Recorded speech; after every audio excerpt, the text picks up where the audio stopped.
suis actuellement en voyage où je vais de Rennes jusqu'à Prague à pied. Aujourd'hui, tu as un peu plus de 18 000 Mhm. abonnés, presque c'est ça. 19 000 Ouais. sur Insta. Mhm. Tu as fait ça en 3 mois. If you want 10x the output, you need to 10x the input. Et là, j'ai eu la même chose pour créer un jeu de société sur la productivité. Et tu as fait 10 jours, 10 vidéos par jour. Ça fait 100 vidéos. Le mec moyen sur Insta, il fait une vidéo tous les 3 jours. Ça lui aurait mis 1 an à faire ça. Donc j'ai fini par convaincre ma maman, avec beaucoup de travail, c'est beaucoup de travail, que voilà, j'allais arrêter les études pour faire de l'entrepreneuriat. L'algorithme, c'est pas une grosse black box, on sait pas ce que c'est dedans. Non, on sait très bien ce que c'est l'algorithme. La vraie confiance en soi, c'est de rien prendre mal. J'ai lu le livre de Schopenhauer sur le bonheur. Le bonheur se divise en 3 catégories. Ce que l'on a, ce que l'on représente et ce que l'on est. La grosse erreur que tout le monde fait, que j'ai fait, que t'as fait, que tout le monde a fait, et que tout le monde fera sûrement, c'est de se dire... Salut à tous les gars et bienvenue pour ce 5e épisode du podcast Jeune Doers. Alors pour ceux qui n'auraient pas vu les premiers épisodes, je vous rappelle rapidement le concept. C'est hyper simple. À chaque épisode, je vais interviewer et échanger avec un jeune doers. Donc, simplement une personne qui passe à l'action, qui essaye d'entreprendre, qui essaye d'acquérir des compétences pour atteindre ses objectifs. Moi, c'est tout simplement les personnes qui m'intéressent et qui m'inspirent le plus. Donc le but à travers ce podcast, c'est évidemment de vous motiver, vous qui nous écoutez, à passer à l'action, à essayer d'atteindre vos rêves, vos objectifs, en vous identifiant aux personnes avec qui je vais échanger. Je me suis rendu compte que tous les podcasts qu'il y a en ce moment sur les réseaux sont faits par des personnes qui ont déjà réussi, donc des entrepreneurs hyper successful, qui ont fait plusieurs centaines de milliers d'euros, plusieurs millions d'euros. Donc ils sont évidemment extrêmement intéressants parce qu'on est motivé par la situation qu'ils ont et qu'on espère atteindre. Mais c'est plus compliqué de s'identifier à ces personnes. Et moi, j'ai voulu voilà, prendre un peu les choses à contresens là-dessus, en interviewant des jeunes qui nous ressemblent, qui vous ressemblent à vous, qui nous écoutez, sur énormément de points et qui peuvent vous inspirer sur d'autres parce qu'ils ont fait les petites actions qu'il fallait en plus pour passer à l'action et atteindre un peu leurs objectifs. Donc voilà, je veux vous motiver par ce podcast. C'est le 5e que je tourne, il y a encore plein de nouveaux guests qui arriveront plus tard. L'introduction est faite. Je suis très content pour ce 5e épisode d'accueillir Anatole Blanchard. Anatole, comment vas-tu ? Je t'en prie, Louis. Très bien, c'était une super introduction, t'as dit tout ce qu'il fallait, c'est très clair. Alors, franchement, c'était vraiment très je cool. commence à être rodé là. Ouais, carrément. Et du coup, est-ce que tu peux te présenter pour les personnes qui te connaissent pas ? Carrément. Et après, on ira un peu plus dans le détail. Ouais, ok. Ok, alors je suis un petit entrepreneur dans la niche de la productivité, dev perso, organisation. C'est vraiment une niche qui est déjà blindée de gens. Donc c'est compliqué de se faire une place dans cette niche-là.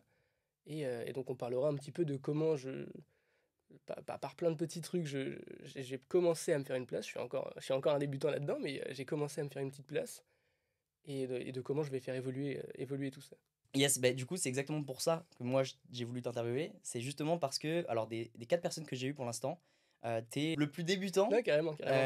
Et c'est ça que je trouve hyper intéressant, c'est que malgré le fait que tu sois débutant, t'as connu la plus grosse ascension de toutes les personnes que moi j'ai interviewées. Ouais, ok. Pour remettre dans le contexte, aujourd'hui t'as un peu plus de 18 000 abonnés, presque 19 000 sur Insta. T'as fait ça en 3 mois. Ouais, en gros c'est ça. Donc je pense que ça met le contexte, si les gars. Si on prend que ce compte-là, ouais, c'est ça. Et on va développer par la suite sur les autres, mais je trouve ça hyper intéressant et on a déjà échangé par le passé et j'ai trouvé ton parcours, tes idées et la manière dont tu es arrivé à ce résultat-là hyper intéressante. C'est exactement pour ça que je t'invite. Et il y a plein de sujets qu'on va aborder qui je suis tout rouge là. Qui sont très intéressants. Est-ce que tu peux nous dire déjà d'où tu viens ? Parce que les gens peuvent voir à la caméra que t'es en habillé un peu de sport. Ouais, c'est vrai. Oui. Qu'est-ce qui se passe ? Ouais, je suis un petit peu déçu. J'aurais voulu venir en costard, en mode giga entrepreneur. Mais je suis actuellement en voyage où je vais de Rennes jusqu'à Prague à pied ou en stop surtout. Et du coup, voilà, je suis habillé en. Et là, c'est le 2e jour. En randonneur. Là, c'est le 3e jour. 3e jour. Ouais, c'est ça. Et donc, on a fait Rennes-Paris en 3 jours, voilà, et après, on continue l'aventure, tout ça. Donc, c'est ma petite pause dans l'entrepreneuriat pur, et ça me fait une petite aventure quand même dans mes vacances, quoi. Mais moi, c'est ça que j'aime, c'est que t'es une personne qui s'intéresse au dev perso, t'es une personne qui a énormément lu, qui s'est énormément informée, qui s'est énormément forgé. Et j'ai essayé, en tout cas. Et typiquement, ce genre d'expérience, c'est la 2e fois que si tu réitères, c'est la 2e fois là que tu le fais. C'est la 3e fois. 3e fois, pardon. Ouais, carrément. Donc, ce genre d'expérience, moi, je trouve ça hyper intéressant. Est-ce que tu peux nous expliquer d'où ça vient, pourquoi, qu'est-ce qui t'a amené à faire ça déjà la première fois, qu'est-ce qui t'a amené à le refaire par la suite ? Ok. Premièrement, les vacances, soirées, boîtes de nuit, tout ça, très peu pour moi. Je comprends que ça intéresse des gens, carrément, mais très peu pour moi. Donc j'ai un ami aussi qui est pareil, il s'en fout complètement des soirées. Nous, on est bien à nous endormir à 22 h tous les soirs. Et, mais il fallait quand même faire des vacances de temps en temps pour libérer un peu ton esprit de toute cette charge de l'entrepreneuriat, ou même de n'importe quel travail un petit peu compliqué.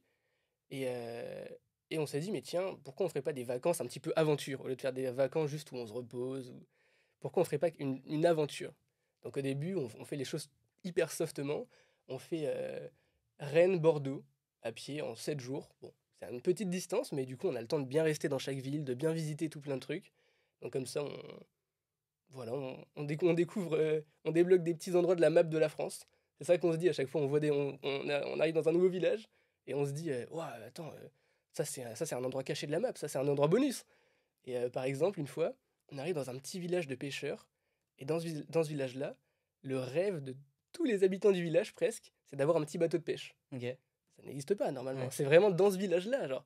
Et vraiment, du coup, c'est une autre perspective Ouais, t'as l'impression complète de découvrir la map. de la réussite. Ouais, ouais, attends, Ouais. mais on est vraiment en France. Il y a des gens qui. C'est ça leur idéal, c'est ça leur rêve et tout. Et c'est trop cool. Ouais.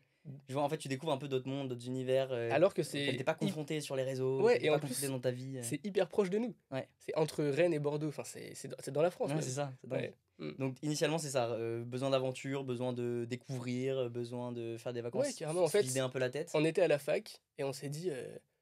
Au début, c'était vraiment une blague. Hein. Vraiment, on fait ça en blague. On dit, mec, trop drôle, on met un point au hasard dans la France, on y va. Bon, on l'a fait. Excellent. Ouais, c'est cool. Excellent. Et Mm. du coup, deuxième, donc premier, Rennes-Bordeaux. Deuxième, quel trajet? Deuxième, Rennes-Marseille. On s'est dit, il faut qu'on traverse toute la France On quand augmente même. un peu. Mm. Ok. Et là, maintenant, on n'avait pas envie de rester en France pour le troisième. On voulait faire quelque chose de plus grand, mais quelque chose qui soit est très loin, soit ressemble pas trop à la France, parce qu'aller en Allemagne, c'est cool. Mm. C'est quand même vachement pareil que la Mm. France. Du coup, on essaie d'aller encore un peu plus loin. Donc Prague. Ouais, c'est ça. Excellent. Mm. Donc Mm. là, troisième jour. En tout, tu m'as dit 8 jours, c'est ça pour le faire? Yes, c'est ça. C'est short. C'est short 8 jours, mais C'est c'est ça, short. mais c'est ça qu'on aime bien. C'est les petits défis marrants comme ça. Donc évidemment, tu Mm. postes aussi du contenu là-dessus, tu documentes un Carrément. peu ce parcours. Carrément, Tu c'est le surtout. faisais aussi sur les autres Non, éditions? pas du tout. Par contre, j'ai mon ami avec qui je le fais, Ouais. Mano. Et Mano, lui, il poste, il fait ça en story. Ok, Ouais, on a rajouté cette année le fait de faire des mini-réels. très Et cool. Mano, il fait ça en story, ouais. Très cool. Et toi, tu postes des réels tous les jours, j'ai vu sur ton compte. Ouais, en fait, c'est Mano qui les poste. Et moi, je suis en. Je sais pas comment on appelle ça. Tu la vois quoi? Non, je suis en. Ah, t'es en Ouais, grave. co-post. Ouais, je sais pas comment on Je appelle sais ça. pas non plus. Ouais, ouais, Mais je carrément. vois. Ok, très cool. Mm. Donc, on a dit, tu postes ça sur ton compte Insta. Tu l'as dit en intro, tu publies du contenu sur tout ce qui est productivité, dev perso. Là, tu vois, c'est Mano qui poste. Ouais. Je suis en copublication. Et on s'est mis en copublication juste pour que ça fasse la moyenne de vues de ma moyenne de vues à moi. Ouais, ouais, ok. C'est pour ça qu'on a fait ça. Et du coup, ça rajoute un peu les vues sur le compte de Mano. C'est un peu de la triche. Parce que mais lui, il publie du contenu sur quoi, lui, de base? Rien. Rien. Rien. Ouais. Lui, c'est un mec qui a Instagram comme un lycéen. Oui, genre. c'est ça, c'est un Ouais. enfin, consumer, quoi. Ouais, carrément, Ok. carrément. Et Et, du coup, je vais enlever, une fois que le voyage sera fini, je vais enlever de moi ces co-posts. Ouais. Et comme ça restera juste dans mes identifications, ce sera cool. Mais c'est Mano qui aura tout ça. Très cool. Parce que c'est pas en lien vraiment avec la productivité, l'organisation. Ouais, tout mais c'est ça. intéressant quand même, je trouve, en fait, ça ramène de la granularité, si je peux dire, à ton Hmm, personnage, tu Pourquoi vois. pas? Donc, Ouais, carrément. donc, en gros, pour rappeler aux gens, toi, tu t'es fait connaître donc en 3 mois, de 0 à 18 000, ça sera ça le titre de la vidéo. Ouais, grave. De Ouais, 0 à grave. 18K en 3 mois. Ouais. En vrai, c'est une très belle progression. Donc, Je m'y attendais qu'est-ce franchement qui pas t'a tellement. amené à publier du contenu? Est-ce que c'est ton premier compte? Je connais déjà la réponse, mais Ouais. ton histoire est intéressante. Ok. Qu'est-ce qui t'a amené à publier ce contenu-là? Qu'est-ce qui t'a amené à publier du contenu tout court? Voilà. Ok, bah je vais commencer par le début, Ouais. en terminale. Là, j'ai 21 ans. Et en terminale, donc vers 17-18 ans, j'ai fait un site de dropshipping.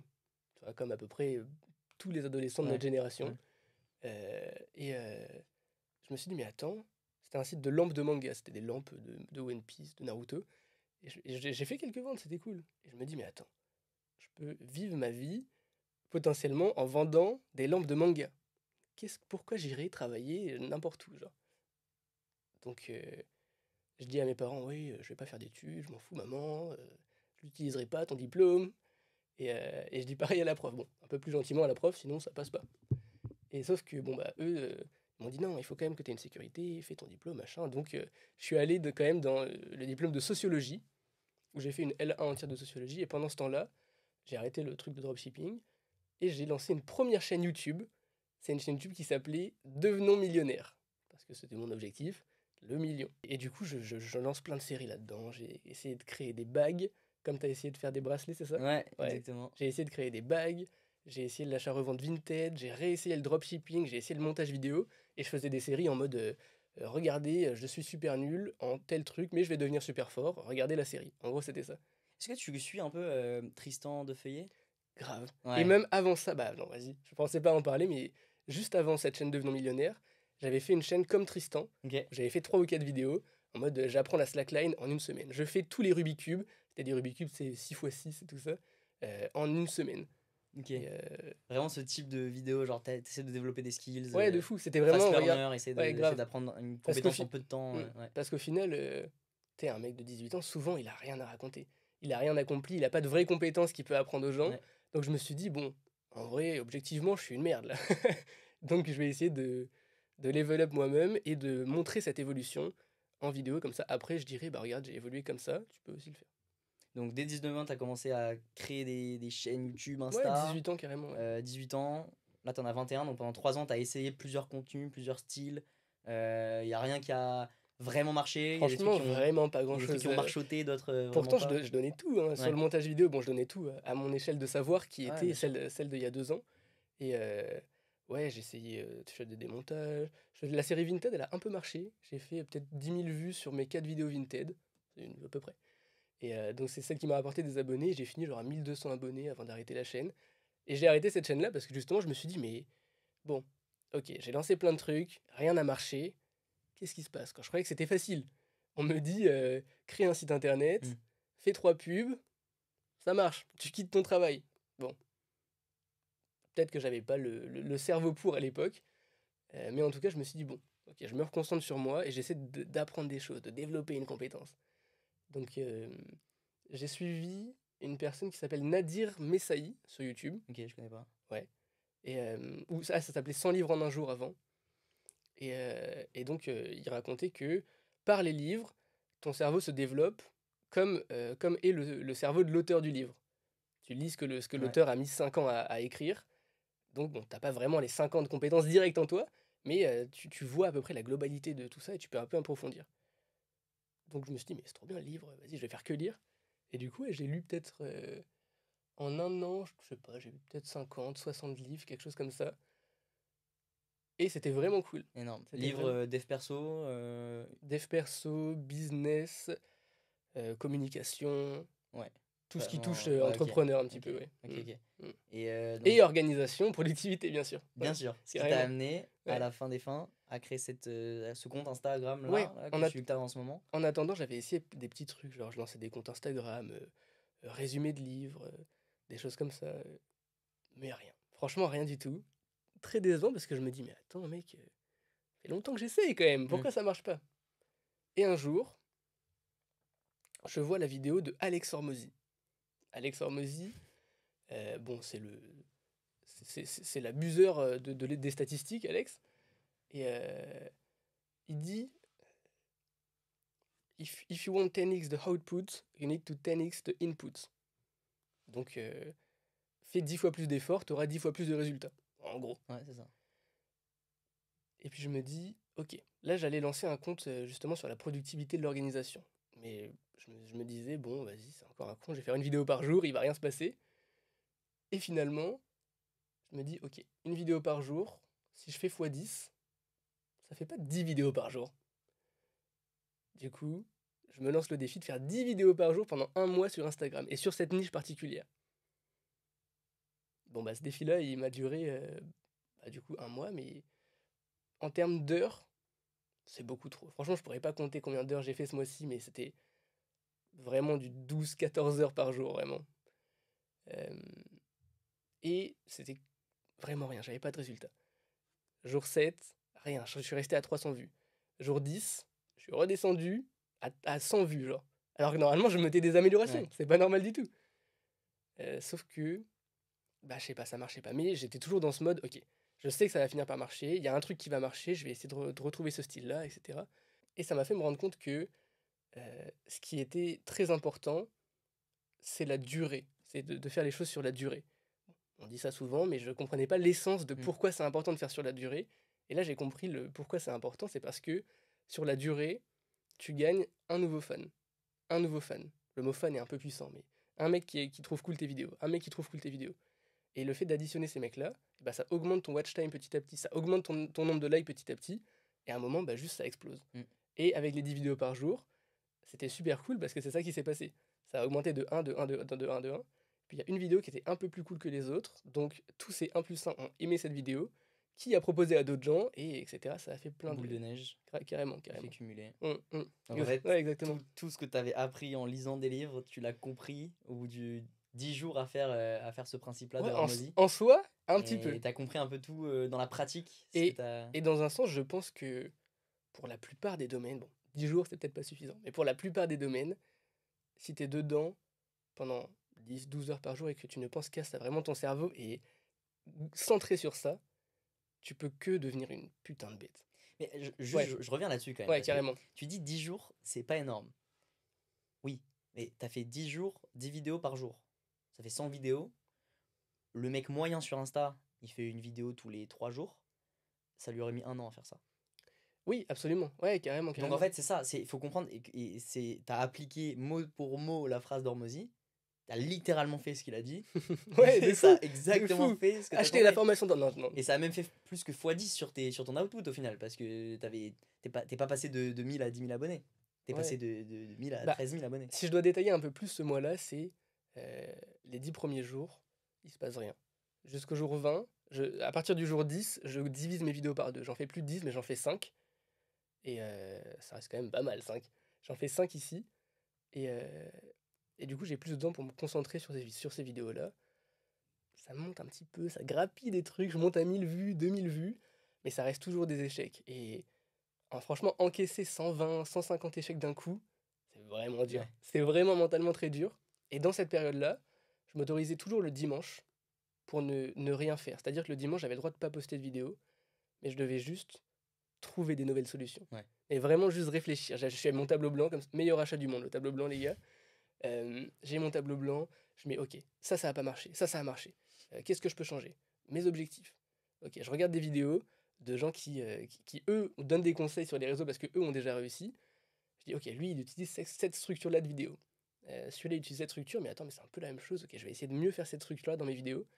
Et chaque dimanche, j'avais un gros regain d'énergie en fait, parce qu'arrivé au samedi, j'étais vraiment en mode zombie, il n'y a rien qui marche, je comprends pas, ma vie est nulle. Et le dimanche, je me dis, ok, je claque pas pour eux. Ressaisis-toi, tu vas le faire. Et du coup, je passais le dimanche à trouver une nouvelle théorie que j'appliquais la semaine d'après. C'est hyper intéressant parce que tu as su concilier travail dur, donc 10x de input, avec upgrade et level up de input. Ouais, grave. Time, tu vois. Parce qu'il y en a plein qui soit prennent, ok, je vais m'améliorer, je vais faire la meilleure vidéo possible, et la vidéo d'après, je vais faire la meilleure possible, ok, mais ils en sortent une par semaine. Les autres, ils vont se dire, ok, moi, full quantité, qualité, je m'en fous, j'en fais 10 par jour, mais il va pondre 10 bouses, et à la fin, il peut faire un mois, poster 100 vidéos. Bah, ça va peut-être avoir des résultats, mais ça sera pas aussi intéressant que si il avait fait comme toi, qui a combiné les deux. Alors, non seulement poster 10 vidéos tous les jours, mais en plus de ça, essayer d'améliorer toutes les semaines ces 10 vidéos-là par jour. Et c'est ça qui, je pense vraiment que c'est ça la clé. Et c'est pour cette raison-là que tu as vraiment, vraiment pété. Parce que je pense aussi qu'il y en a plein qui ont posté peut-être autant de vidéos que ça et qui n'ont pas aussi bien marché. Tu vois. Je pense aussi que la vraie différence, c'est que mon esprit ne pensait qu'à ça. Ouais. Vraiment qu'à ça. Je travaille au McDo, on en parlera peut-être un petit peu après. Et j'étais au McDo. Le soir, souvent, je travaille 3 heures au McDo. Et au McDo, je ne pensais qu'à ça. D'habitude, je suis le mec, je fais des blagues, je parle à tout le monde. Là, j'étais dans ma bulle, j'étais là en mode... ok. J'avais toujours un petit carnet sur moi pour écrire les idées que j'avais. Et c'est vraiment ce truc-là de... Tu graves dans ton subconscient, j'ai ce problème-là, j'ai ce problème-là. Putain, je comprends pas comment le résoudre. Et t'y penses tellement que t'as ce petit éclair de génie qui arrive à un moment. Et ça, c'est trop cool. C'est marrant ça. Quand est-ce que t'as, toi, les idées qui te sortent? Quand est-ce que, genre, à quel moment de la journée est-ce qu'il y a des patterns qui reviennent? Ah, c'est cool, ouais, c'est cool comme question. Alors, des fois au McDo, on doit envoyer une commande sur le parking, parce que c'est click and collect. Et au retour du click and collect, je pense que j'ai eu 4-5 idées super cool. Ok. C'est un retour de 30 secondes, hein. Mais ouais, j'ai eu 4-5 idées cool. Et en ce moment, j'essaie de forcer un petit peu ce dessin-là. ce destin-là en allant marcher le soir. C'est-à-dire que de 22h30 à 23h, je vais marcher sans mon téléphone et je réfléchis à ma problématique actuelle. Des fois, tu réfléchis à plein de trucs. C'est un peu comme de la méditation. Tu sais, ton cerveau, il va Mm. réfléchir 5 minutes à quelque chose, 5 minutes à quelque chose. Mais tu reviens sur ta problématique actuelle et tu te dis, ok, putain, je croyais que mes vidéos, elles allaient défoncer tout Instagram. Elles sont nulles. Elles sont nulles. Et ouais, ouais, c'est peut-être un peu agressif, mais peut-être que je peux dire ça. Si vous faites pas de vues, sincèrement, c'est que vos vidéos sont pas bonnes. Et j'en ai Ah, fait, let's go. j'en, Je suis j'en- content d'entendre ça. j'en ai fait 150 des vidéos. Je sais absolument que c'est juste parce que la vidéo n'est pas bonne. Ou n'est pas adaptée à Instagram. On peut nous aimer notre vidéo. Moi, j'adorais mes vidéos. Mais pour Instagram, c'était pas adapté. Il faut trouver un juste milieu entre adapter Instagram et adapter à soi aussi. Ouais, je pense que c'est un énorme point là. Mm. C'est très rare que les personnes l'admettent. Je suis entièrement d'accord avec ça. Ouais, ouais, carrément. Pour moi, les gens mettent souvent la faute sur l'algorithme. Alors déjà, ça c'est un principe qui va plus loin que simplement l'histoire de création de contenu. Ce qu'on appelle aussi le locus de contrôle. Est-ce qu'on a un locus de contrôle interne ou externe? Oh, je sais pas ce que c'est, ça, c'est Quand on a quoi? un locus de contrôle interne, c'est qu'on Mhm. se dit, ok, tout dépend de nous, entre guillemets, et tout est de notre faute. Ah, d'accord, oui. Donc tout est grâce à nous et tout est à cause de nous. D'accord. Mm. Quand on a un locus de contrôle externe, on se dit, ok, bah, c'est la faute à un tel, et Mm. bah, ça peut être aussi grâce à un tel, mais même si souvent on biaise un peu le truc, quand on gagne, on pense que c'est grâce à nous, et quand on perd, on pense que c'est à cause Mm. des autres. Ouais, carrément. Je pense qu'avoir un locus de contrôle interne, et c'est pas je pense, c'est j'en suis convaincu, Grave. tous les entrepreneurs en parlent. Mm. Alors peut-être pas avec ce mot-là, mais indirectement, Oh, c'est le stoïcisme aussi, c'est ce c'est qui est exactement ça, vachement c'est une idée qui raconté. revient souvent. Se dire que c'est de ta faute si ça marche pas tes vidéos, je pense que c'est la meilleure chose pour progresser. Parce que quand bien même c'était faux, Ouais, grave. quand Ouais, bien carrément, même carrément. c'est la faute de l'algorithme, Mm. peut-être. L'algorithme joue peut-être un rôle de 10%. Donc oui, si t'as vraiment pas de chance, si voilà, que t'as une vidéo qui était vraiment bien mais que l'algorithme ne l'a pas aimé, spoiler, j'y crois pas du tout, mais on va dire que ça peut arriver. Mm. Mais si tu te dis et que tu es vraiment profondément convaincu que c'est de ta faute si ça va pas marcher, tu vas forcément essayer de trouver, comme tu l'as fait, les moyens et les solutions pour essayer de améliorer ça et pour essayer de faire marcher tes vidéos d'après. Et j'ai un super exemple qui est l'exemple de Antoine Bougen. Je sais pas Ok, si tu je connais vois. pas. C'est un skateur, surfeur et youtubeur. Du coup, il a vachement de vidéos sur ses comptes TikTok. Et lui, ses vidéos TikTok, il fait genre, il prend son téléphone, il a écrit un petit script et il fait euh, ok, voici le niveau 1 du mec en badminton. Bam. Ensuite, Ah le putain, mec je vois évolue très un bien. peu, il passe niveau 5. Ah, Bam, il fait ça. je vois très bien. Il est trop Et fort lui. c'est trop fort, Ah, mec. mais il est trop Le fort. mec-là, juste son Tu sais qu'il téléphone il a monté un compte de badminton, un compte de surf et un compte de course. de course. Ouais. C'est quoi de course? De course à pied, genre de running. Putain, je l'ai pas vu celui-là. Ouais. J'ai pas vu le compte de course. Et potentiellement, il en a monté d'autres qui ont pas marché, mais il a répété à chaque fois ce truc-là. Et en fait, tu le reconnais parce que c'est la même voix. Ouais, carrément. Et c'est même les mêmes concepts en C'est les vrai. mêmes Hein. concepts. Ouais, carrément. Mais trop fort. Mec, il a zéro montage à faire. Non, c'est trop le cheaté. Lui, Et ça, tu vois, ouais. lui, il a compris exactement comment l'algorithme fonctionne. Et c'est pas une question. Je vais m'expliquer parce que ça peut paraître contradictoire avec ce que je viens de dire juste avant. Ouais, carrément. Il a compris comment l'algorithme fonctionne pour la simple et bonne raison que l'algorithme, c'est ni plus ni moins que la transcription de notre attention. Ouais, de fou. Plus tu restes sur la plateforme, plus la plateforme va te récompenser pour ça. Donc en fait, si tu arrives à faire rester tes followers ou des gens qui te regardent, qui regardent tes vidéos le plus longtemps possible, ta vidéo va le plus marcher. Et en fait, l'attention, le watch time compte beaucoup plus que les likes, beaucoup plus que les commentaires. Même si tout ça, c'est un tout. Ouais, c'est un tout, bien sûr, mais. À la fin des fins, si ta vidéo elle est regardée de la première seconde à la dernière par 3/4 des personnes qui tombent dessus, ta vidéo va beaucoup mieux marcher que les autres. Carrément. Lui, typiquement, il sait exactement comment faire tenir en haleine ouf, hein. ses auditeurs, enfin les gens ouf. qui regardent ses vidéos, grâce à des petites techniques, des petits trucs, des petits machins, qu'on reconnaît finalement les patterns aussi, il utilise tout le temps les mêmes.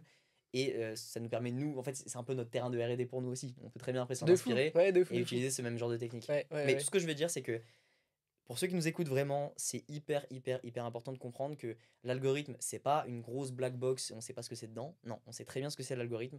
L'algorithme, il veut quoi? Il veut juste que vous restiez le plus longtemps sur la plateforme. Donc, tant que vous faites des vidéos qui arrivent à faire maintenir en haleine les auditeurs et ceux qui visionnent les vidéos, vos vidéos vont marcher.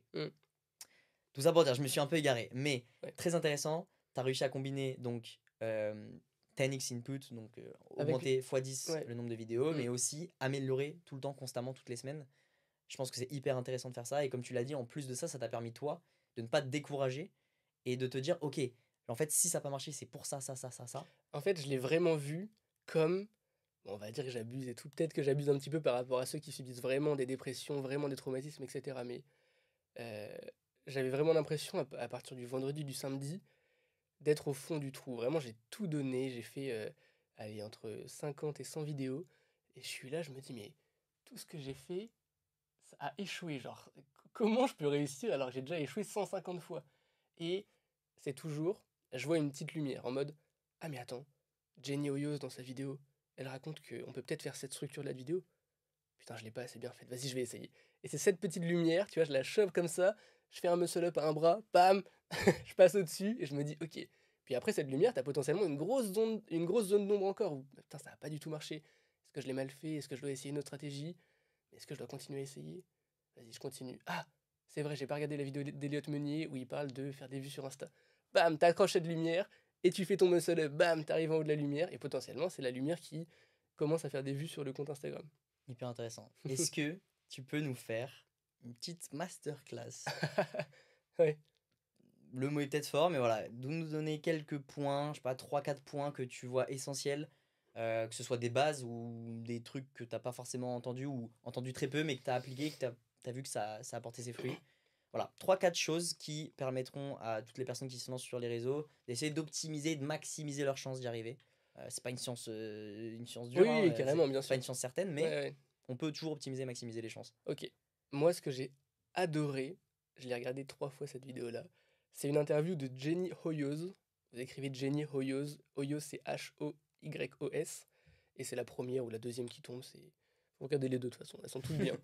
Et, euh, et cette vidéo-là, elle explique la structure de vidéo de Jenny. Jenny, c'est une petite meuf, je crois qu'elle a 18, 19, 20 ans. Elle fait des millions de vues à chaque vidéo. Je me dis, mais attends, cette meuf-là fait des vues. J'essaie de tout mon cœur d'en faire, j'y arrive pas, je comprends pas. Je dis, ok, vas-y, ça va devenir mon mentor. Je regarde la vidéo en mode, je suis un disciple. Et dans cette vidéo, elle explique la structure du hook, foreshadow, donc, mais, alors. C'est 5 petits mots qui, franchement, peuvent vraiment tout changer. Donc le foreshadow, c'est le... Non, le hook, pardon. C'est ce qu'on connaît tous en mode... j'ai pris 30 jours de douche froide. Le foreshadow, c'est quelque chose qui te donne envie de rester jusqu'à la fin. Ça peut être quelque chose du style... euh, mon corps l'a pas du tout supporté. Et j'ai fini à l'hôpital. Et vous devinerez jamais ce qui m'est arrivé. Grave, Mais, ça, celui-là, ça, c'est le genre de truc qui ouais. passe partout. Et je m'attendais grave pas à ce qui s'est Ouais. passé. Euh, donc, là, on a hook, foreshadow, ça c'est l'introduction. Et donc, je commence mon défi de douche froide. Et dès le premier jour, c'est vraiment super dur. Mais je continue à persévérer. L'eau est très froide, l'eau est glacée. Bon, là, j'invente, c'est un peu naze. Mais c'est pour la structure. Sauf que, arrivé à un moment, je regarde ma douche, elle me regarde, je la regarde encore, elle me regarde avec insistance, je tends mon bras, je mets l'eau chaude et je prends ma douche. Là, ça, c'est l'échec. C'est le mais. C'est le mais, j'ai raté. Alors je me dis, c'est qu'un échec, je peux pas continuer. C'est pas grave, j'ai le droit d'échouer, je vais finir ces 30 putains de jours. Et là, t'as une vidéo un petit peu intrigante qui fait, qui fait un petit peu de storytelling. Et je pense vraiment que le storytelling, même sous toute petite forme, c'est un tout petit truc de storytelling. C'est une compétence gigantesque de storytelling, c'est un tout petit bout. Et rien que ce bout-là, je pense qu'il est vraiment, vraiment cool. Pour répéter rapidement, c'est hook, foreshadow. Donc, là, tu commences à raconter ton histoire. Mais il s'est passé tel truc, alors j'ai fait tel truc pour résoudre ce problème. Et au final, j'ai réussi ou j'ai échoué. T'as ta conclusion à la fin.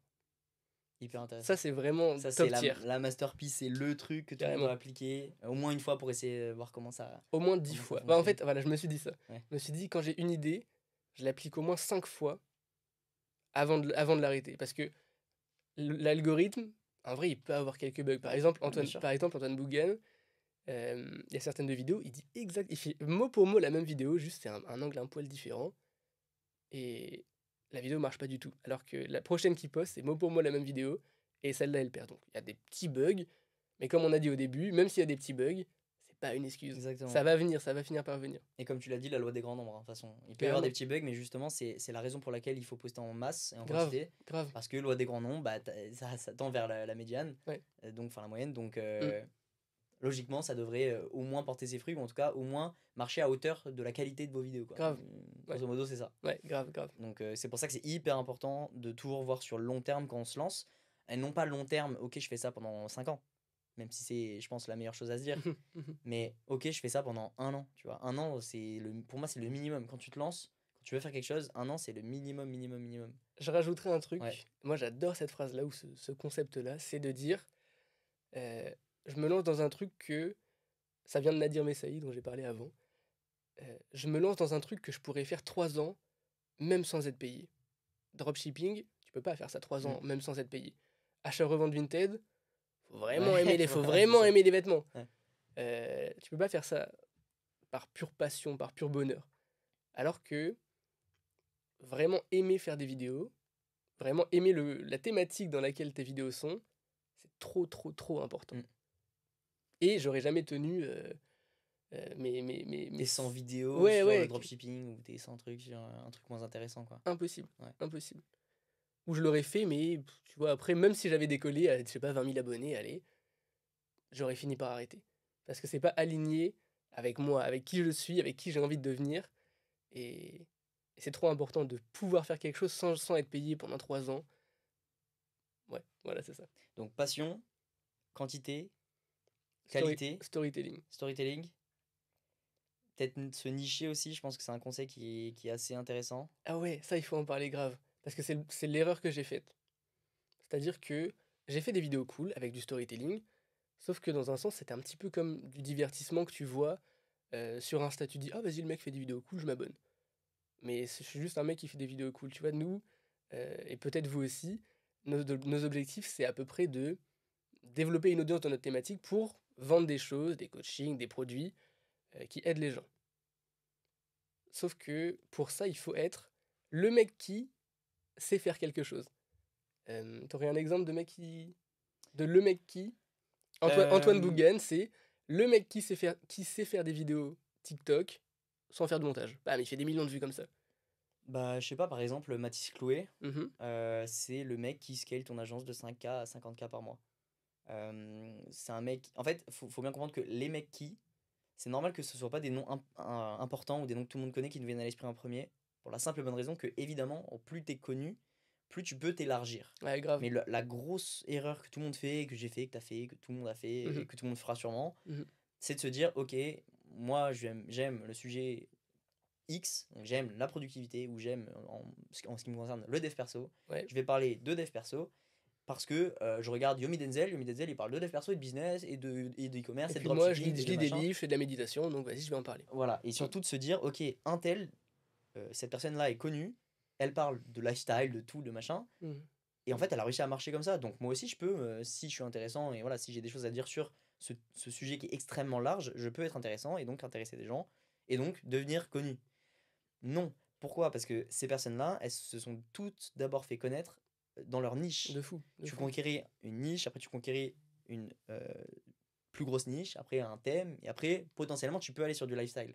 Mais il n'y a personne qui gagne 50 000 abonnés en 6 mois en parlant de lifestyle. Tout le monde s'en fout de ton lifestyle. Ouais, Les gens aiment le lifestyle des gens qui suivent depuis X années parce qu'ils ont été connus et reconnus dans leur niche à eux et parce qu'ils se sont fait un nom voilà, dans leur thématique. Même donc, pour parler de ça, les stories Insta que vous regardez, bon, c'est soit vos potes, vous avez envie de savoir ce qu'ils font, mais vous regardez que les stories Insta de gens à qui vous voulez ressembler. Tu vois, tu zappes un peu toutes les stories Insta de gens d'où tu t'en fous un peu, tu t'es abonné comme ça, pas sur un coup de tête, et tu vois, ah tiens, ce mec-là, c'est vrai qu'il gagne plein d'argent. Bam, tu regardes. Ok, il fait ça, ok, cool. Top.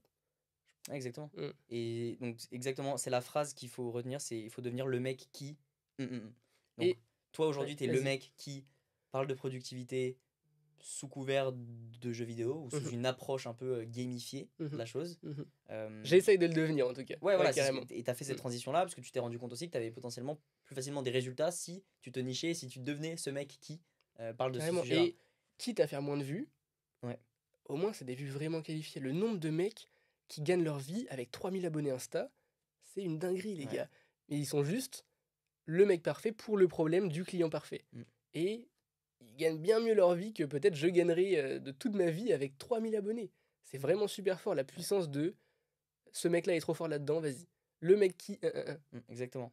Et je pense que c'est là-dessus, moi je fais la comparaison entre influenceur et créateur. Un influenceur, c'est un mec qui veut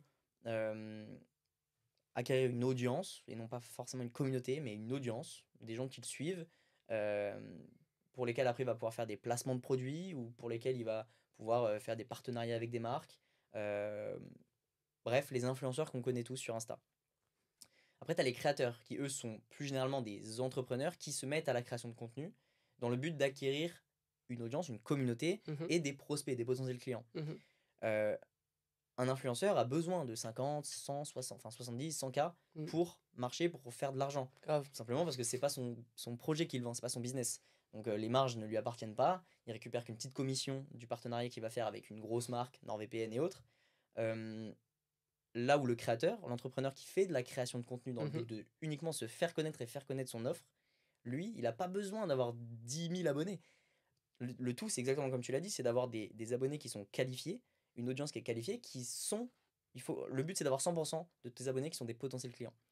Et à partir de ce moment-là, tu n'as pas besoin de 10 000 Vraiment pas du tout. clients, Hein. Ouais. en fait. Mais j'ai un petit problème avec les personnes qualifiées. C'est parce que c'est des termes qu'on entend partout. Et genre, on les entend tellement, enfin, dans mon Ouais, cas en tout ouais. cas, je les entends tellement que j'en avais rien à foutre de ces termes-là en fait. C'était un terme dev perso comme la loi du 20-80. Enfin, on l'entend partout, Mm. celle-là, ok, c'est bon, elle est intégrante dans ma tête, je la sais, Mm. je la connais, je l'applique. Sauf que tu te rends compte que finalement, c'est vraiment beaucoup plus important que ce que tu avais pensé. Et souvent, finalement, les petites règles de dev perso qu'on répète en boucle, qu'on entend partout, on en a marre de les entendre, c'est souvent les meilleures. Voilà, Ouais. Et puis c'est mon et avis. c'est souvent celle qu'on n'applique pas, en fait, parce que Qu'on c'est souvent qu'on celle croit qu'on pense appliquer. Ouais, de appliquer fou, de fou. et qu'on Mm. n'applique pas. Mm. Enfin, la loi de... Putain, j'ai oublié son nom. Newton, Pareto, Parkinson. Loi de Parkinson. Mm. Je l'avais entendu depuis que je suis au Ouais, collège. de fou. Ouais, de fou. Je l'ai vraiment comprise et appliquée Mm. là, en première année, en Master 1. Genre. Ouais, de Parce fou. qu'avant, je pensais la comprendre, l'appliquer, machin. Pas du tout. Donc voilà, tout ça pour dire qu'il y a plein de concepts qu'on connaît. On essaie quand même... Enfin, on va essayer de ne pas être trop général et tout, mais... c'est évidemment... Les conseils passent par des concepts qu'on a déjà entendus, vus et revus. Ce qui est important, je trouve, c'est de donner justement de la granularité à tous ces concepts-là et de Mhm. montrer comment dans la pratique ça s'est passé. Mhm, Typiquement, mhm. toi, comme tu l'as dit, initialement, t'étais pas vraiment niché, tu parlais de productivité, t'étais un mec qui faisait des vidéos cool sur Instagram. Carrément. Donc plein de gens pouvaient tomber dessus, mais les Mais gens n'allaient pas forcément te suivre, tout simplement parce qu'ils n'allaient pas en fait, s'identifier à 100% à ce que tu dis. ils allaient me suivre, mais plus en mode divertissement, plus en mode ouais, c'est un mec qui fait des vidéos cool. Alors que je veux pas être un mec qui te fait passer du bon temps. Je veux être un mec qui te fait te dire ok, ok, si je fais ça, en fait ça marche. Si je fais ça, ça va plus vite. Si je fais ça, je peux faire plus de choses d'un coup. Et pour atteindre cet objectif-là, eh ben, il me fallait ce Ouais. personnage qui, en vrai, est un personnage que j'ai au quotidien. Hein. C'est une bonne partie de moi, de gamifier sa vie, où chaque objectif, presque chaque chose que tu fais est une compétence que tu peux améliorer. Et tes objectifs, c'est des roadmaps, comme un jeu vidéo où tu devrais battre 4 boss pour aller vaincre Ganondorf dans Zelda, par exemple. Donc voilà. Hyper intéressant. Mm. On a parlé bien de voilà, ton compte Insta, de la création de contenu, les petits tips que tu pouvais donner à ceux qui nous écoutent. Tout ça prend du temps. Je réfléchis si j'ai un tout dernier truc. À moins que tu voulais continuer là-dessus ou Bon, pas. j'enchaîne et si jamais tu repenses à un truc intéressant, Vas-y, carrément. avec plaisir. Vas-y. Ce que je voulais dire, c'est que ça prend énormément de temps tout ça. Comme tu l'as dit, tu pensais uniquement à ça. Ouais, grave. Tu faisais 10 vidéos par jour pendant un mois, ça prend énormément de temps. Les gens se Mm. rendent d'ailleurs pas compte du boulot que c'est tant qu'ils n'ont pas mis un pied dans la création de contenu. Parce que poster un réel, ça prend pas 20 minutes. Donc c'est très long. Toi, actuellement, tu n'es plus en études. Est-ce que tu peux faire un peu le point sur ton point scolaire? Tu as fait le bac, Ouais, qu'est-ce qui carrément, s'est c'est passé vrai. après? Et Ouais. qu'est-ce que tu fais maintenant et qu'est-ce qui te permet d'avoir assez de temps pour exercer ça à 100%? C'est vrai. Donc, j'ai fait ma L1 de sociologie. On était rendu à cet endroit-là au niveau scolaire. Et j'ai dit à ma maman, maman, par pitié, je m'en fous de ton diplôme. Là, je comprends totalement que des gens aient ça comme objectif et ok, c'est ok. Mais moi, personnellement, je m'en fous complètement de ton diplôme, maman. Et je répétais ça un petit peu en boucle, toute ma L1 de sociologie. Et en même temps, je lui montrais des vidéos d'entrepreneurs qui ont déjà réussi. Par exemple, je lui montrais une vidéo d'un mec qui faisait une marque de vêtements et le lancement de sa marque, ça a fait 100 000 euros. C'est trop une dinguerie. Et du coup, je montre ça à ma maman. Je montre d'autres vidéos comme ça, je raconte d'autres histoires d'entrepreneurs. Et petit à petit, ça insère dans son crâne. Ok, bon, en vrai, il y a plein de gens qui gagnent plein d'argent. Peut-être que mon fils peut gagner 2000 euros par mois. Ça peut le faire. ça va le faire. Lui rendre compte que c'est possible, en fait, que ce Voilà. monde existe. Et surtout, lui faire rendre compte que ton truc de sécurité d'un diplôme, pas pour moi, maman. Mm. Pas pour moi, j'ai pas le temps de faire des études, etc. Donc j'ai fini par convaincre ma maman, avec beaucoup de travail, c'est beaucoup de travail, euh, que, que voilà, j'allais arrêter les études pour faire de l'entrepreneuriat. Elle m'a quand même dit, bon, ok, vas-y, t'es chiant, mais ok. Par contre, trouve un taf, trouve un travail. Sauf que j'étais là en mode, ah ouais, putain, j'ai échangé 25 heures d'études par semaine par 35 heures de travail. Ah, comment je travaille sur mon business si, si j'ai encore plus de temps? Et là, je vois le McDonald's. Le McDo, tu peux choisir le nombre d'heures que tu travailles, tu peux choisir quand est-ce que tu travailles ces heures, et c'est trop cool. Donc j'ai choisi de travailler 15 heures au McDonald's le soir. C'est-à-dire que 5 soirs par semaine, je travaille de 19 heures à 22 heures. Et ce truc-là, de travail au McDo, ça me permet deux choses. Premièrement, d'avoir toute ma journée de libre pour travailler sur l'entrepreneuriat, sur le business, et aussi d'avoir les relations sociales avec des êtres humains. Parce qu'un des gros problèmes des entrepreneurs, surtout débutants, parce que plus tu débutes, plus c'est dur, plus il faut travailler acharnément, euh, bah, c'est de voir personne en fait. Et donc là, je vois quand même des gens de mon âge, je parle avec des gens de mon âge, je rigole avec des gens de mon âge, le soir, en mode c'est pas un travail, c'est une pause. Genre, c'est une pause. Toi, tu kiffes. Je kiffe de fou. Vraiment. J'y vais en mode vas-y, je vais m'éclater. Et bon, je m'éclate aussi en faisant du bon travail, mais je combine les deux. Je fais du bon travail, donc ils sont contents, donc on rigole ensemble. Ouais. En fait, t'essaies toujours de tout maximiser, toi. Bah, T'essaies d'optimiser. en soi, là, je me suis juste dit, je sais que les relations humaines, c'est comme ça, hein. Un coup, t'es meilleur pote, un coup, tu te détestes, tes meilleurs potes, tu te détestes. Surtout à notre âge. Et quel âge t'as, toi? 22. Ok, ouais, je suis à 21.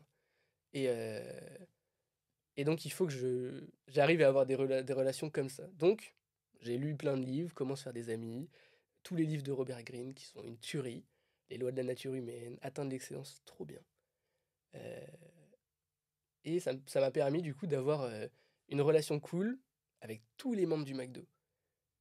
Je crois, après c'est souvent derrière ton dos, tu sais pas trop, mais je crois que j'ai jamais eu en 2 ans de McDonald's du coup, tout le temps où je faisais YouTube où ça marchait pas, je crois que j'ai jamais eu vraiment de gros dramas sur mon dos. Ouais, je pense que je m'en suis bien sorti.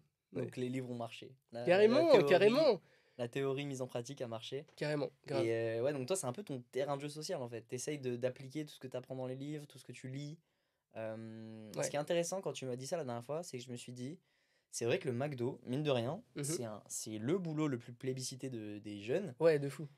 Donc tu m'expliquais que c'est parce que, bah, d'une part, il y a les horaires flexibles.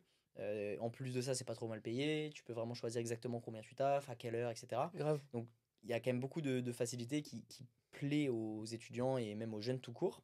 Et c'est vrai que je me disais du coup que c'est, je pense, un échantillon fidèle de la réalité. Ah oui, c'est vrai qu'on avait parlé de ça. En fait, j'ai Carrément. l'impression, c'est vrai qu'en y réfléchissant, tu vois, je me suis dit, bah attends, les mecs qui veulent devenir acteurs, bah, très souvent ils font un petit job, soit serveur, soit au McDo, soit X. Donc au McDo, il y a potentiellement des mecs qui veulent devenir acteurs.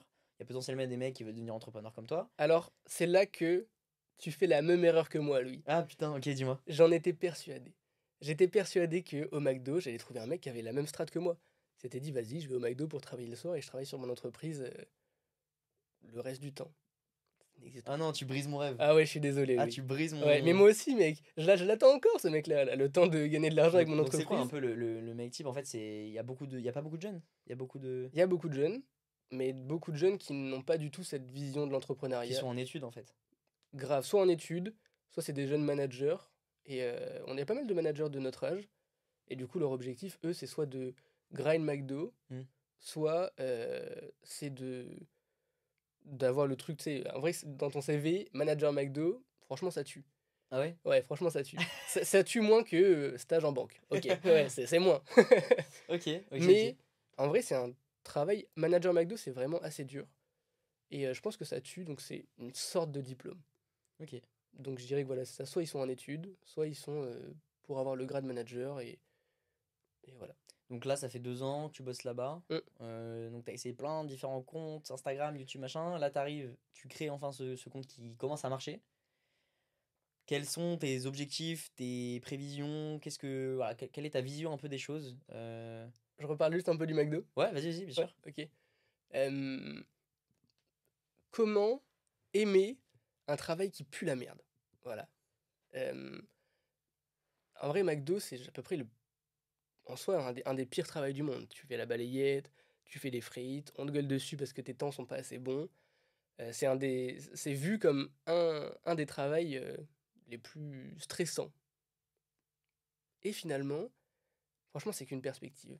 C'est qu'une vision et si tu as ce truc de: «OK, je veux être un putain de boss». T'as pas besoin d'être le boss du McDo, le meilleur du McDonald's, mais juste simplement le quatrième accord Toltec, c'est: faites toujours de votre mieux. Faire toujours de son mieux, ça veut dire toujours être à fond, pas forcément faire mieux que la dernière fois, parce que des fois t'as un peu plus mal, et cetera. Mais ça veut dire toujours tout donner. Et Donner quand, le max. et quand tu donnes toujours tout, et ben c'est là que tu vois cette vision de jeu vidéo dans la vie.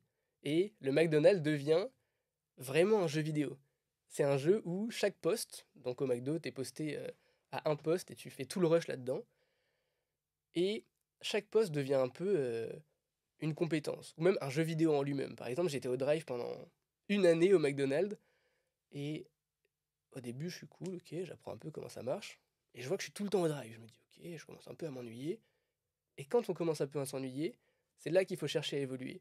C'est là que je me dis, bon, si je m'ennuie un petit peu, comment je peux faire pour ne pas me faire chier? Qu'est-ce que ce serait si c'était amusant? Et je me suis dit, bah, j'ai qu'à chercher à devenir le top 1 drive du McDo. Là, c'est un truc qui m'occupe l'esprit que quand je suis au McDo. Je m'en fous d'y réussir quand je suis chez moi ou quoi, c'est pas un objectif hyper important. Mais quand je suis au McDo, ça fait que je kiffe ma race. Et je suis là en mode, ah ok, là j'ai dit une phrase un peu trop longue, j'aurais pu enlever 2 mots. Ah merde, mon intonation, j'aurais pu la faire un poil plus aiguë, ça aurait fait un peu plus de sympathie.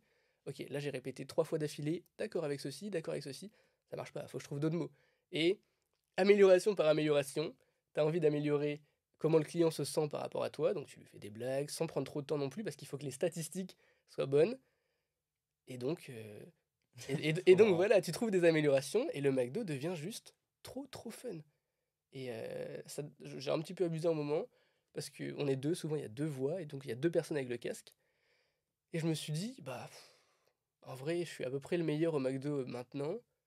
Je vais prendre 2 casques. Je mettais 2 casques sur mes oreilles, comme ça, et je prenais les 2 voix en même temps. Euh, J'aurais voulu m'améliorer là-dedans, mais c'est à ce moment-là qu'on m'a changé de poste, et j'ai fait un autre poste. Et tu cherches pareil à chaque fois à t'améliorer au max dans les trucs. Mais en fait, je pense que c'est au-delà du McDo, etc. Et de toute façon, je pense que tu l'as bien compris et tu l'as conscientisé. C'est que c'est une philosophie de vie plus qu'autre chose. De C'est une fou, ouais, philosophie de vie, vraiment. toujours faire de son max. C'est aussi beaucoup de positivisme, très positif sur tout ce qui arrive. Prendre les choses comme elles viennent et essayer d'en tirer le meilleur. Essayer de voilà, toujours donner à 100% de ce qu'on a. Tout ça, c'est des concepts qui sont hyper intéressants et arriver à les appliquer dans un taf aussi chiant Hum, que le hum. McDo, Ouais, ou en c'est tout cas trop aussi cool. peu attirant, Ouais, c'est trop cool. c'est hyper intéressant parce que ça te permet après de. Enfin, tout là, c'est un jeu d'enfant pour le coup. Je, je, je me suis fait cette réflexion il y a peut-être 5 semaines. C'est que la vraie confiance en soi, c'est de rien prendre mal. Genre, il y a un mec qui peut t'insulter de tout son cœur et le penser sincèrement. T'es moche, tu sers à rien, je sais pas. Il le pense sincèrement, tu vois. C'est de ne rien prendre mal et de ne prendre non plus aucun événement mal. Ah ouais, merde, je suis coincé au drive pendant encore 6 mois, je suis pas content. Non, je suis coincé au drive pendant 6 mois, comment je peux rendre ça fun? Voilà, c'est Attends, ça, je t'as pense. t'as pas vu Forrest Gump? Non, Ouais, non, faut que tu le vois. Faut que ouais, tu le vois, je pense que tu vas vite te reconnaître ouais, c'est vrai. ouais, en le main caractère. Hmm, Très intéressant. hmm. Donc, tu continues le McDo actuellement. Ton compte commence un peu à marcher. Qu'est-ce que tu cherches avec ce compte? Qu'est-ce que tu veux? Quelles sont tes perspectives? Carrément. Alors mes perspectives au début, c'était de faire comme la plupart des influenceurs. Tu crées d'abord un produit gratuit super cool pour que tu aies des leads, t'aies ta liste email qui se remplisse, et puis après tu vends une formation, ou 2 formations, ou 10 formations. Mon idée c'était de faire une grosse formation qui résume tous les domaines qui sont un peu liés à la productivité, que ce soit le mindset du jeu vidéo, que ce soit le task management, le focus management, la nutrition, le sport, le sommeil, tout ça c'est hyper important dans la productivité. Et voilà, je voulais faire une grosse formation là-dessus qui englobe tout. Et à un moment, j'ai vu une vidéo d'un mec qui écrit des livres pour vendre ses connaissances sous forme de livres. Il fait un tunnel de vente, ok, ça rapporte pas masse d'argent, mais c'est un bon début. Et je me dis, mais mec, j'ai trop envie d'écrire un livre. Ça tue d'écrire un livre. Et je me suis juste laissé guider par cette passion de, ok, vas-y, j'écris un livre.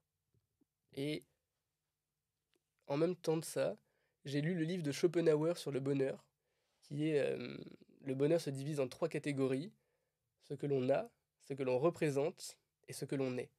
Donc ce que l'on a, c'est tes possessions matérielles, ce que l'on représente, c'est la vision que les autres ont de toi, hop là. Et ce que l'on est, c'est ce que l'on est intérieurement. Et il raconte que pour atteindre le bonheur, bah, il faut avoir un petit peu de ce que l'on a, c'est-à-dire assez d'argent pour subvenir à tes besoins quotidiens et ne pas être stressé par l'argent, ne jamais être stressé par l'argent je sais pas, t'as ta famille qui tombe malade, il t'arrive, je sais pas, tu perds ta maison, bah tu as ce pouvoir avec l'argent de ne pas être stressé par ça. Mais l'argent ne te sert que à ça, juste à ne pas être stressé par tous les gros aléas qui peuvent arriver. Ensuite, ce que l'on représente, nous, ça nous aide un peu dans le style où on veut représenter des choses sur Internet, mais en soi, représenter des choses par rapport aux autres êtres humains, c'est vachement négatif en fait. Ça t'oblige à être une personne que tu n'es pas, que tu ne veux pas non plus être et que tu ne veux pas rester surtout. Et maintenant, dernier point, ce que l'on est, donc ce que l'on a, ce que l'on représente et ce que l'on est. Ce que l'on est, c'est qui tu es au fond de toi.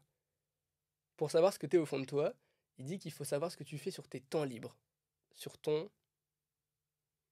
Non, j'ai plus le mot. Bon, sur tes temps libres, c'est la même chose. Sur ton existence libre. Ouais, exactement, bien joué.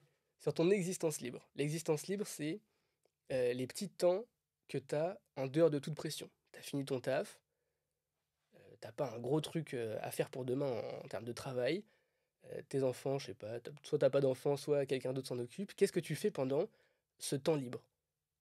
Et c'est ça le vrai bonheur, c'est ce que tu fais pendant ces temps libres-là, qui soit sont des activités divertissantes, soit sont des passions. Bon, j'entrerai pas dans pourquoi le divertissement c'est pas bien, etc. Mais les passions, c'est vraiment ce qui vient de ton cœur. C'est vraiment ce que tu te dis, vas-y, je peux faire ça bah, sans être payé, comme on disait juste avant. Et mon objectif, c'est plutôt de transformer tout mon temps en existence libre. Et pour ce faire, j'ai pas besoin d'un million d'euros, tu vois. Euh, on a besoin d'un peu d'argent, tous, mais pas pour aller faire des voyages n'importe où, etc. C'est ma vision du truc, hein. Et, euh, et du coup, voilà, je me suis dit, bah, j'ai qu'à laisser mon cœur parler, laisser mon... être aligné moi-même avec ce que j'ai envie de faire maintenant, avec qui je suis maintenant et qui je pense que j'ai envie de devenir plus tard. Et je fais juste ce que la vie me dit de faire. La vie me dit, oh, écrire un livre, c'est cool. Dans ma tête, ça reste un peu, tu vois, j'y pense pendant 2 semaines, je fais, ah, putain, écrire un livre, c'est cool. Ouais, mais bon, j'avais dit que je faisais ma formation, peut-être faire ma formation. Ah ouais, mais écrire un livre, c'est super. Vas-y, j'écris un livre, je m'en fous de ma formation, j'écris un livre. Et là, j'ai eu la même chose pour créer un jeu de société sur la productivité. Ça va être une dinguerie. Il est trop bien. C'est pas avec ça que je deviens millionnaire, mais c'est juste trop une dinguerie de faire ça. En fait, tu t'es dit, t'as un peu euh, remplacé les volontés court terme, donc le fait de se dire, ok, à court terme, je veux gagner de l'argent, ou je veux que ce soit rentable, ou voilà, je veux faire une formation pour littéralement gagner assez de sous pour en vivre. Hum, hum, Donc, tu as un peu transitionné vers bon, finalement, ma situation actuelle, elle est pas si mal. En fait, je peux construire un truc de bien plus cool que juste faire une formation pour gagner de l'argent. hum, Je peux en fait utiliser mon existence libre en un potentiel business, ou en tout cas quelque chose que je kiffe faire et qui potentiellement pourra me rapporter plus tard, mais mhm, mhm, qui au court terme me fait juste plaisir. mhm, mhm. Quitte à voilà, mettre de côté pour l'instant l'aspect monétaire du truc, l'aspect court-termiste, parce que finalement ta situation elle est pas si mal que ça actuellement, c'est ça? Je trouve quand même que ma situation est entre guillemets catastrophique. Je suis pas à la rue, j'ai mes 2 parents en vie, enfin, ma situation n'est pas catastrophique, mais par rapport au monde qui arrive, rempli d'IA, de grandes technologies, on peut pas rester dans notre monde actuel, dans notre situation actuelle, et il faut quand même s'être développé autonomement, je dis pas. autonomement. De manière autonome. Ouais, ouais, ouais. Euh, pour survivre à ce grand monde d'IA, bon, les gens y croient pas, c'est mon point de vue encore une fois. Euh, et donc, si, je sens quand même que ma situation est urgente et que j'ai besoin de le faire. C'est pour ça que je me suis focalisé dans organisation, productivité. C'est pour pouvoir justement travailler les 10 heures par jour que je travaille tous les jours sur des trucs qui sont juste trop cool, que je pourrais faire en soi sans être payé 3 ans. Je sais que ce sera pas le cas, mais en soi, je pourrais le faire sans être payé 3 ans. Bah, en fait, ça revient un peu à la notion aussi d'ikigai. C'est le fait de se dire, ok, Grave. en fait, il y a ce Mm, que le monde a besoin, enfin, ce dont le monde a besoin, ce pourquoi on est bon, mm, ce mm, pourquoi on peut gagner de l'argent, mm. où il y a un marché, et je sais plus le quatrième, mais globalement, c'est ça, c'est le fait Ouais, d'arriver à coordonner tout. Et en fait, c'est exactement ça, arriver à transformer son existence libre en un business, donc transformer sa passion, vraiment ce qu'on aime faire pendant notre temps libre en quelque chose de potentiellement rémunérateur. C'est ce qui fera qu'on oui, sera heureux. mais le problème de ce scénario-là, c'est quand tu veux trop développer ton business sur ce qui est ta passion à toi. Parce que du coup, cette passion devient quelque chose de stressant. Et ça devient plus vraiment une existence libre, mais une existence qui est dictée par la peur de perdre un gros client, la peur de plus faire de vues sur Instagram. Et quand tu as cette peur en toi, t'es pas vraiment en existence libre. Tu t'es pas vraiment heureux au sens propre du terme. Bon, être heureux au quotidien, tous les jours, non. Mais, Ouais, c'est intéressant. mais avoir une moyenne heureuse, oui, carrément. Ok. Mm, Donc là, next step, livre et jeux de société. carrément. Donc livre sur la productivité. Tu vas évidemment aussi axer un peu le tout sur, vers la gamification de ça Bah, aussi. j'aurais trop aimé faire ça, Ouais. mais j'avais vachement commencé d'écrire mon livre avant de switcher sur le jeu vidéo. Donc il y aura juste quelques chapitres sur le jeu Ok. vidéo, mais ça aurait été trop cool d'avoir un livre entier transforme ta vie en putain de jeu vidéo. Ouais. Mais par contre, c'est hyper intéressant. Tu vois, même sur le fait de faire un jeu de société par la suite, euh, tu vois, il y a énormément d'entrepreneurs. En fait, toute notre génération, et même la génération d'avant, donc tous les entrepreneurs qu'on peut écouter hein, et que vous entendez souvent sur les podcasts, ils parlent très souvent de comment les jeux vidéo les ont aidés ou leur mais ont ouais, apporté des vachement. connaissances, des Mm. compétences. Il y en a plein qui parlent en fait enfin qui disent que l'origine de leur parcours entrepreneurial, c'est quand ils ont joué à FIFA en faisant de l'achat-revente, De qu'ils ont fou, réussi à, voilà, ils de ont fait de fou. l'achat-revente sur FIFA, ils ont kiffé un peu cet aspect commercial. Après, ils ont commencé à faire du drop ou du e-commerce, ça a marché. Et en fait, ils ont grave kiffé ça. Après, ils ont fait du sales et autres. Il y en a qui, voilà, le fait d'être résilient, le fait d'être focus, le fait d'être, ouais, de continuer à toujours essayer de mieux performer, etc., d'être compétitif dans les jeux vidéo, c'est quelque chose qu'on a tous expérimenté, les mecs de notre génération, les jeunes tout court de Grave, notre grave, génération, grave. même la génération d'avant. Mm. Et ça revient souvent dans les bouches des entrepreneurs. Le fait de se dire, bah voilà, moi, les jeux vidéo m'ont permis d'apprendre telles compétences qui m'ont été indispensables par mon business par la Mm. suite. Mm. Mm. Mm. Donc je trouve ça hyper intéressant, le fait d'aborder cet angle-là, qui est, il me semble, pas du tout abordé sur les Ah, je réseaux. crois pas tellement. Je l'ai jamais vu, donc Ouais, tu peux ouais. très bien devenir le mec qui parle de Mm. productivité sous un angle jeu vidéo, donc qui parle de productivité en la gamifiant. Mhm. En plus, c'est vachement, j'ai l'impression, En vogue, en le vogue. mot Le mot gamifié, grave. gamifié est Ouais, vachement en vogue. carrément, carrément. Et c'est hyper intéressant parce qu'en fait, bon, il y a plein d'études qui ont été faites, mais par exemple, le fait de dire que les jeux vidéo, c'est la meilleure manière d'apprendre, Mhm. Mhm. il y a énormément d'études qui ont été faites là-dessus. Euh, c'est pour ça que, par exemple, apprendre une langue via des Duolingo ou des choses comme ça peut être beaucoup plus productif que le fait d'apprendre une langue via un cours tout basique. Carrément. Enfin bref, il y a plein de choses comme ça. Il y a Idriss Aberkan d'ailleurs qui en parle beaucoup de tout ça, qui a lui-même, il me semble, créé un jeu vidéo Ah euh, ouais? ouais, sur le thème des connaissances, enfin comment apprendre des connaissances via un jeu. Trop cool, trop Enfin cool. voilà, il y a plein de choses qui ont été faites, donc je pense que c'est effectivement un angle hyper intéressant et trop peu exploité, ou en tout cas inexploité, même totalement. Donc ouais, ça sera hyper intéressant de voir Mm. ce que ça va donner. Ouais, grave, j'ai hâte aussi. Ouais, j'ai trop Bah hâte aussi. écoute, je suis très content d'avoir pu échanger avec toi. Mhm. C'était Mhm. assez court, on peut pas faire plus long Ah oui, c'est vrai, malheureusement. ouais, carrément. Mais, Ouais. mais écoute, bah, avec plaisir pour potentiellement un second Mec, épisode dans quelques mois. ça fait déjà 1 heure, mec. Ouais, ça fait une J'ai heure qu'on l'impression parle. que ça fait 30 minutes. Ça allait très vite. Ouais, trop cool. J'espère que ça vous a plu. J'espère qu'on a pu aborder des sujets un peu différents des sujets des épisodes précédents.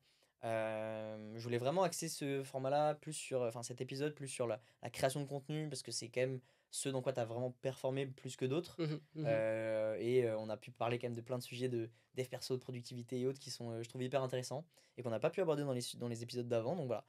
Dites-moi si vous avez kiffé cet épisode. Anatole, merci pour ton Merci temps. beaucoup à toi, Louis. Merci pour ton petit passage à Paris, ton petit crochet à Paris pendant ton road trip. Ouais. On suit ça sur les réseaux. Bon, le podcast sortira bien plus tard Mm. que le moment où on le tourne. Là, juste pour vous mettre dans le contexte, on est le 25 juin, Un truc comme ça. quelque chose comme ça. Ouais.